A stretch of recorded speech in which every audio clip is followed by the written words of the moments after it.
মাস কতক আগে আমি একটা ফ্রিজ কিনেছিলাম, তো ওই ফ্রিজটা আমি ফেরত দিয়ে দিব ভাবছি। না, দুঃখিত স্যার, আমরা তো এইভাবে বিক্রিত জিনিসটা ফেরত নিতে পারি না। আপনার কি সমস্যা হচ্ছে বলুন? সমস্যা মানে গজরটা কেনার পর থেকে সমস্যা আর সমস্যা। কেন, কি হয়েছে? তাইলে শুনুন, প্রথম থেকে আপনাকে বলি যেদিন ফ্রিজটা কিনে নিয়ে এলাম, হুম। তো বলি কি রাখবো, তো আপনারা বলেছিলেন যা রাখবেন টাটকা তাজা থাকবে। তো সেদিন বুঝলেন গিন্নি গরম গরম মুড়ি ভেবেছিল, হুম। তো আমি ওই মুড়ির 3টে ফ্রিজের মধ্যে রেখে দিলাম। তো সকালবেলায় বুঝলেন এমন মিয়াইছে যে মানুষের মুখে দিয়া তো দূরের কথা, কুকুরগুলো পর্যন্ত মুখে দেয় না একগা। আরে বাবা, আপনি মুড়ি রাখতে গেলেন কেন? অন্য কিছু খাবার জিনিস রাখতে পারলেন না? রেখেছিলাম, বিস্কুটের ডিব্বাটাও রেখেছিলাম। ইস, বিস্কুট গুলো আবার রাখতে গেলেন কেন? ওটা তো নিশ্চয়ই নরম হয়ে যাবে। আর নরম পাতলা পাতলা পায়খানার মতন এমন ল্যাটপেটা হয়ে গেছিল একগা। তবে উঠটা কুকুরগুলো বেশ ফুর্তি করে চেটে পুটেই খাইছে। কেন, আপনি ভাত ডাল শাকসবজি কিছু রাখতে পারলেন না?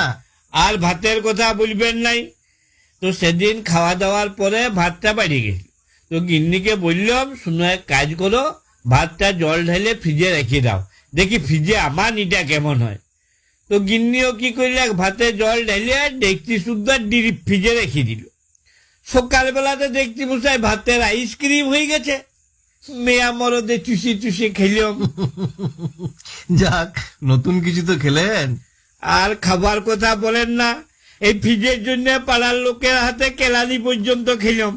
কেন, ফ্রিজের সাথে আবার কেলানির কি সম্পর্ক? আর বলেন না মশাই, সেদিন বুঝলেন পাশের ঘরে সকাল থেকে 2 ভাইয়ে দমে চেঁচামেচি করছে। তো আমি অনেকক্ষণ ধরে শুনিয়ে আর থাকতে লাগলাম। দিয়ে ওদিকে যে পরে বললাম, বলি শোন, তোরা এত মুখে মুখে না চেঁচাইয়ে ফাটাফাটি গুতাগুতি লাঠালাঠি যা পারবি কর, যত বরফ লাগবে আমি দিব, তোরা ঘষবি। আমি নতুন ফ্রিজ কিনেছি, বরফের অভাব হবে না। তো তাহা মশাই নিজেদের গন্ডগোল তো থেমে গেলে, যে 2 ভাইয়ে মিলে আমাকে একদম কাটলা পাড়া করে দিলে। ইস, আরে এসব ঝুট ঝামেলার মধ্যে আপনার থাকার কি দরকার ছিল? তবে আপনাদের এই ফ্রিজটার বুঝলেন আমার ছোট খোকার মতন পেচ্ছাবের দোষ আছে। মানে? আর বলবেন নাই, ওই যে সেদিন রাত্রেবেলায় দমে জল ঝড় বৃষ্টি হইল, যে সারা রাত কারেন্ট ছিল নাই। হ্যাঁ হ্যাঁ হ্যাঁ। তো ভোরবেলায় আমার ঘুমটা ভেঙে গেলে, তো উঠে দেখছি মেজাটা জল সব করছে। তো আমার গিন্নিকে বললাম,